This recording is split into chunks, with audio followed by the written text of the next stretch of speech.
Hello viewers, నమస్కారం అందరికీ.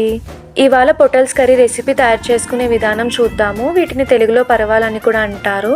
ముందుగా శుభ్రంగా ఇలా క్లీన్ చేసుకొని తొక్క తీసుకొని కట్ చేసుకొని పెట్టుకున్నాక ప్యాన్లో ఆయిల్ వేసుకొని ఆయిల్ హీట్ అయ్యాక కట్ చేసుకుని పెట్టుకున్న పొటల్స్ ముక్కలు వేసి దగ్గరికి ఫ్రై అయ్యేటట్టు వేపుకోవాలి. ఇలా ఫ్రై అయ్యాక పక్కన తీసుకొని పెట్టుకోండి.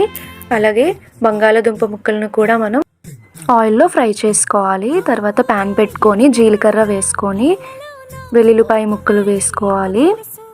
కొంచెం కలుపుకున్నాక పచ్చిమిర్చి ఉల్లిపాయ ముక్కలు వేసి కలుపుకోవాలి. అవి కలుపుతూ ఉండగా కాస్త అల్లం వెల్లుల్లి పేస్ట్ కూడా మనం వేసుకోవాలి. అల్లం వెల్లుల్లి పేస్ట్ వేసుకొని కొంచెం దగ్గరికి బ్రౌనిష్ కలర్ వచ్చిన తర్వాత ఒక 2 టొమాటోస్ కట్ చేసుకొని టొమాటో ముక్కల్ని కూడా మనం గ్రేవీలో కలుపుకోవాలి. సో అది కొంచెం మగ్గాక పసుపు, కారం, మసాలా పౌడర్, తగినంత ఉప్పు వేసుకొని గ్రేవీ అంతటిని బాగా కలుపుకోండి.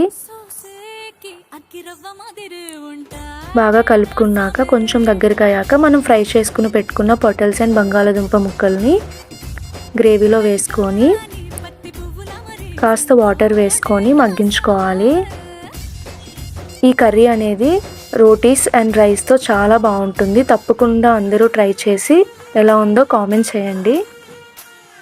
అండ్ ఇలాంటి రెసిపీస్ కావాలంటే సబ్స్క్రైబ్ అండ్ లైక్ చేయండి. Thank you.